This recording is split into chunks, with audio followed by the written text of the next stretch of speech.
Kad god se u svetskim medijima pomene tenis i kad se priča o tome ko je najbolji teniser na svetu, uglavnom se pominju imena poput Roger Federer i Rafael Nadal, ali jednog uvek zaboravljaju, a po svim važnim parametrima on je najbolji od svih. U pitanju je naravno Novak Đoković.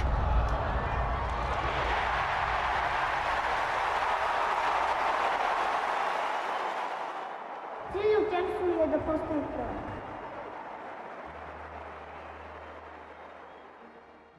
Iako neki možda imaju različita mišljenja o tome ko im je omiljeni teniser ili kandidat za najboljeg tenisera svih vremena, po svim važnim parametrima, Đoković je na prvom mestu. Đoković je tenisom počeo da se bavi sa 4 godine. Spasila ga je u leto 1993. godine Jelena Genčić, bivša teniserka i rukometašica koja mu je potom 6 godina bila trener.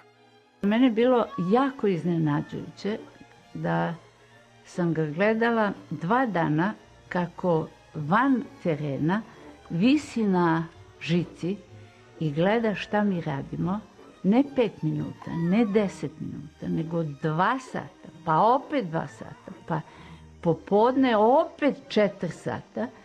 Ja kažem, šta ovo dete radi ovde? I onda ga uveče pitam, kad smo završili trening, jel ti znaš šta mi ovde radimo? Znaš ko je ovo sport? Da, kaže, znam, ovo je tenis. Nakon toga je Bogdanu Obradoviću, uglednom srpskom teniskom treneru, prišao Đokovićev otac i molio ga da pomogne u vođenju njegovog 10-godišnjeg sina i brzo se popeo na više pozicije na juniorskom rangu. Uprkos poteškoćama do kojih je došlo odrastanjem u ratom razorenoj Srbiji 90-ih, postao je prvorangirani igrač Evrope za tenisere ispod 14 godina, a kasnije igrač broj 1 za igrače ispod 16 godina, pre nego što je postao profesionalac 2003. godine.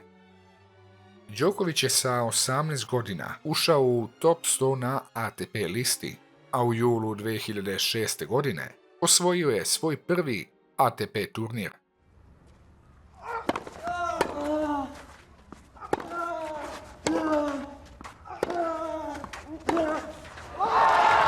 Set match, Djokovic, 2 sets to love, 7-6, 6-4.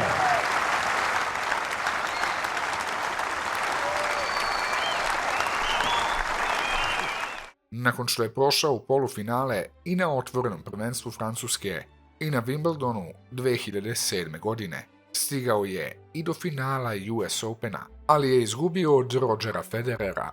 Đokovićeva odlična igra nastavila se i 2008. godine, kada je osvojio svoj prvi Grand Slam turnir, Australian Open.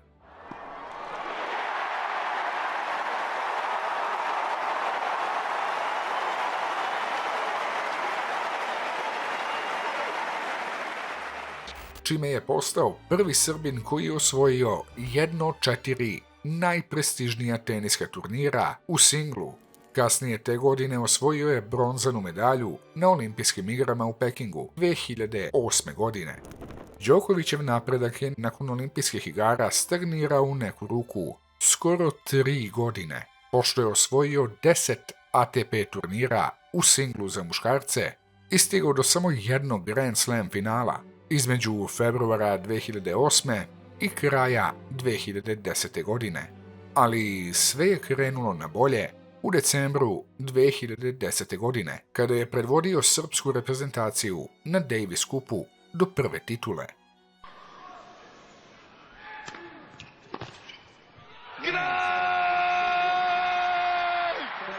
Srbija je šampion sveta! Srbija je pobednik Davis Cupa!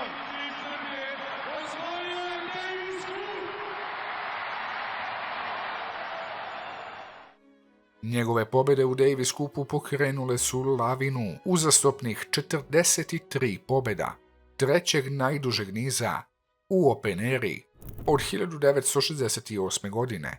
U tom nizu pobjeda osvojio je i drugu titulu na Australian Openu u januaru 2011. godine.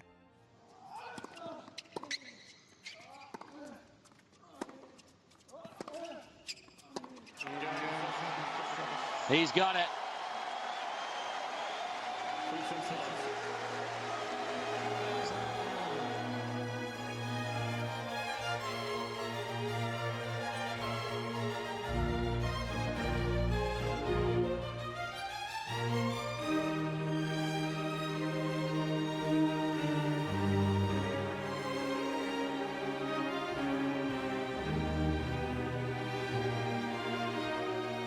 Đokovićev izuzetan niz završio se porazom u polufinalu otvorenog prvenstva Francuske, ali mu je njegova snažna igra pomogla da se popne na prvo mesto na svetskoj rang listi. Ubrzo nakon što je pobedio Rafaela Nadala i osvojio šampionat Wimbledona 2011. godine.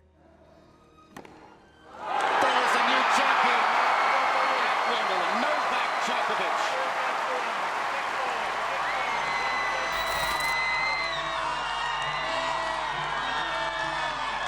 Dobro večer, Beograde, Srbijo. Đoković je kasnije pobedio Nadala opet u finalu US Opena i osvojio svoju treću Grand Slam titulu te godine.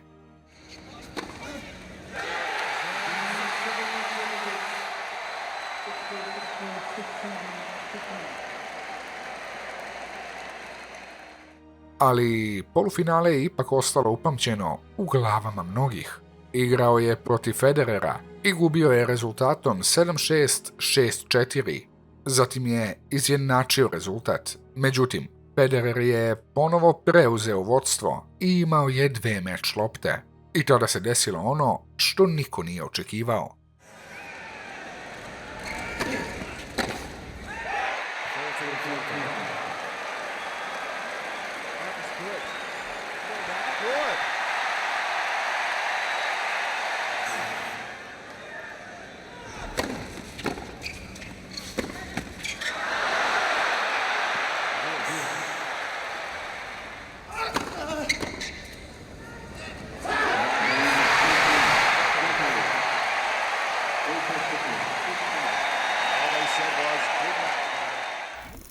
Na Australian Openu 2012. godine ponovo je pobedio Nadala, pobedivši u meču od 5 setova, koji je trajao skoro 6 sati.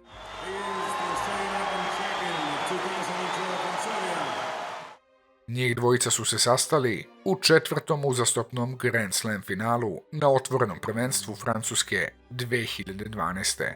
gdje je Đoković izgubio od Nadala u 4 seta. Đoković je 2013. pobedio Andyja Murraya i osvojio svoju 4. titulu na Australian Openu, a osvojio je i još jedan šampionat na Wimbledonu sljedeće godine kada je pobedio Federera u dramatičnom finalu od 5 setova.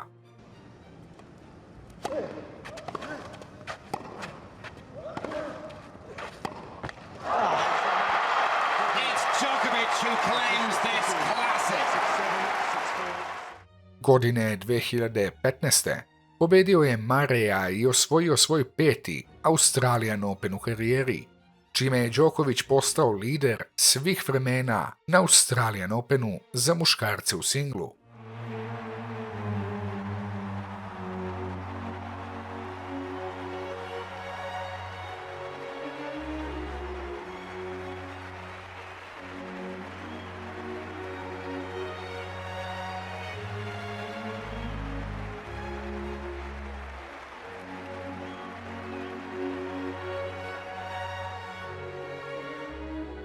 Posle poraza u finalu otvorenog prvenstva Francuske 2015. godine, prvoplasirani Đoković je pobedio Federera i osvojio svoj 3. šampionat na Wimbledonu. Nastavio je svoju odličnu igru na otvorenom prvenstvu SAD-a, pobedivši Federera u finalu, tako osvojivši svoju 10. Grand Slam titulu u karijeri.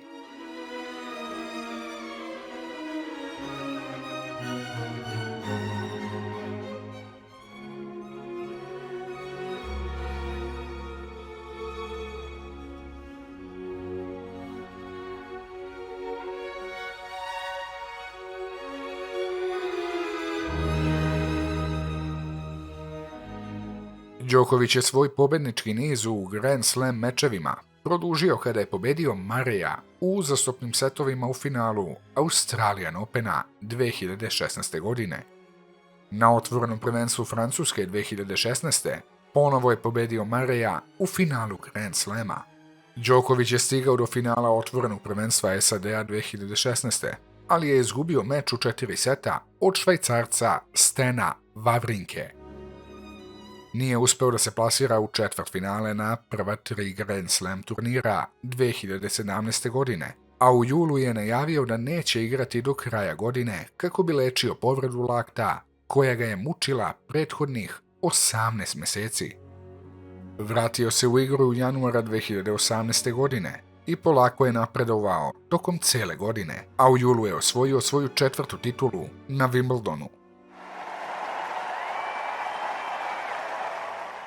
2 meseca kasnije osvojio je svoje 3. otvoreno prvenstvo SAD-a u singlu.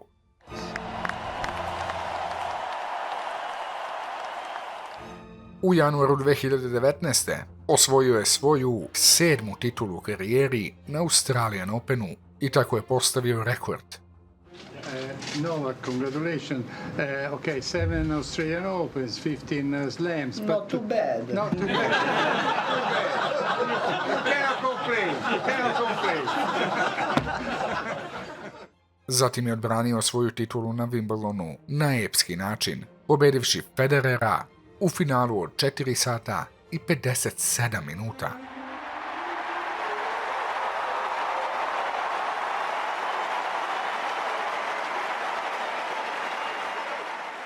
Đoković je 2020. godine nastavio da dominira na Australian Openu, osvojivši svoju 17. Grand Slam titulu. Iako je Wimbledon te godine otkazan zbog pandemija COVID-19, US Open je održan po striktnim protokolima. Međutim, Đokoviću nije išlo tako dobro. Diskvalifikovan je, pošto je slučajno lopticom udario u grlo linijskog sudiju.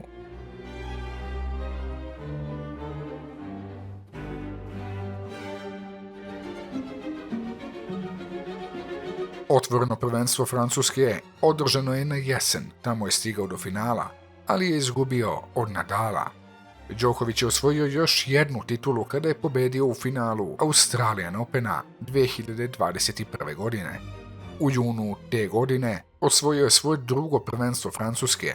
U pojedinačnoj konkurenciji Đokovićev niz se nastavio kada je u julu 2021. osvojio još 1 titulu na Wimbledonu.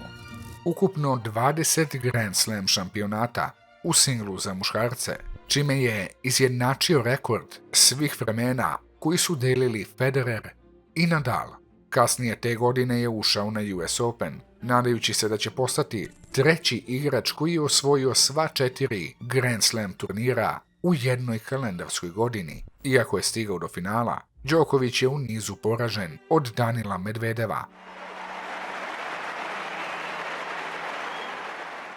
Đoković je pokušao da uđe u istoriju na Australian Openu 2022. godine. Međutim, naleteo je na problem. Australijska vlada je zahtevala od svih koji ulaze u zemlju obavezu da moraju da budu vakcinisani. Ali on je imao izuzeće, jer je mjesec dana pred takmičenje preležao COVID. Međutim, kada je sleteo u Australiju, Đokovića su ispitivali australijski granični zvaničnici. Viza mu je ukinuta i zadržan je u pritvorskom centru u Melbourneu, dok se raspravljalo o njegovom slučaju. Viza mu je na kraju ukinuta, a Đoković je deportovan pre početka turnira. Nadal je na kraju pobedio u muškoj konkurenciji i nadmašio je Đokovića i Federera po broju osvojenih Grand Slam titula. Are you prepared to forego the chance to be the greatest player that ever picked up a racket, statistically, because you feel so strongly about this jab? Yes. Kasnije 2022. godine Đoković se takmičio na otvorenom prvenstvu Francuske, gde je izgubio u četvrtfinalu od Nadala, koji je osvojio turnir. U julu je Đoković preokrenuo svoju razočaravajuću sezonu, osvojivši Wimbledon i osvojio je svoju 21. Grand Slam titulu.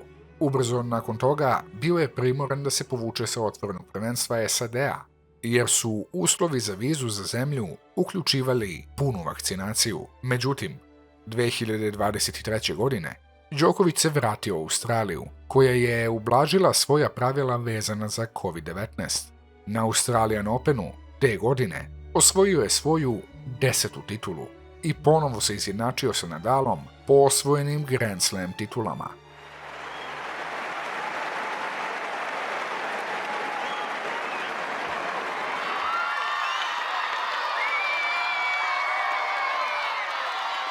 Nekoliko mjeseci kasnije, Đoković je preuzeo prvo mesto nakon pobjede na otvorenom prvenstvu Francuske.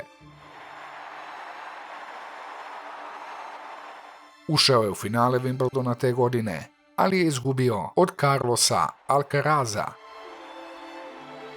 Đokovićev trijumf na US Openu 2023. bila je 24. Grand Slam titula u njegovoj karijeri.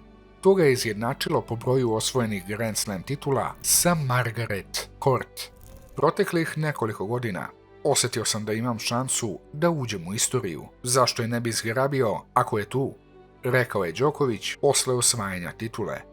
I dok sam Nole nije javno govorio o tome koliko će Grand Slam titula osvojiti, njegov bivši trener, Marijan Vajda, smatra da za Đokovića nema granica. U intervjuu iz 2019. Vajda je rekao: "Trudimo se da živimo u sadašnjem trenutku, jer projektovanje predaleko može biti samo kontraproduktivno. Mogao bih da kažem 2, 3 ili 4 godine. Ko zna, znam samo da nije blizu prestanka. Ne želim da ga ograničavam. Neka igra još godinu, pa još jednu, pa još jednu." A sadašnji trener Goran Ivanišević rekao je posle pobjede na Roland Garrosu 2023. da bi Đoković sigurno mogao da osvoji još slamova. He is planning to play Olympic Games in Los Angeles, so it's 2028. So Đoković, pored najviše osvojenih Grand Slam titula, drži rekord za najviše nedelja provedenih na prvom mestu ATP liste, koji je ranije držao Roger Federer sa 310 nedelja. Dok su Rafael Nadal i Roger Federer sa 12 godina dobijali specijalističke teniske treninge u modernim objektima, Novak Đoković se savijao u beogradskom podrumu. Podrum je mesto gde smo boravili, prisjećao se Đoković 2011. godine. Svako ko je mogao da stane ovdje je dolazio, nije bilo ograničenja. 10. juna 1999. godine prekinuti su vazdušni udari, nakon što je Milošević pristao na povlačenje trupa sa Kosova. U septembru te godine, tada 12-godišnji Đoković otišao je iz Srbije u Minhen, u Nemačku, da bi trenirao u teniskoj akademiji bivšeg jugoslovenskog tenisera Nikija Pilića. Sam ga poslala kod Pilića iz prostog razloga što ja posle tolikih godina rada sa njim, ja više nisam fizički mogla da igram sparing mečeve sa njim, jer svi su izbjegavali da igraju sa Novakom. Zašto? Jer ono dete od 12 godina, 13 godina sve redom tukao. I tako ga je on i primio. Samo vrlo teško. Jer kaže: "Jeco, pa kako ja deco od 14 godina ne mogu da primim, ja ne radim sa..." Rekao: "Molim te, primi ga, pa ga vrati za nedelju dana ako misliš da on nije zaslužio da bude kod tebe." Godine 1994. tada 7-godišnji Đoković pojavio se na srpskoj televiziji samouvereno govoreći svom sagovorniku: Šta ti je cilj u tenisu? Cilj u tenisu mi je da postanem prvak. 17 godina kasnije postao je prvi srpski teniser koji se popeo na prvo mesto na ATP listi, nakon što je osvojio svoju prvu titulu na Wimbledonu. Jasno je da Đoković vlada tenisom i da nema nameru da se zaustavi.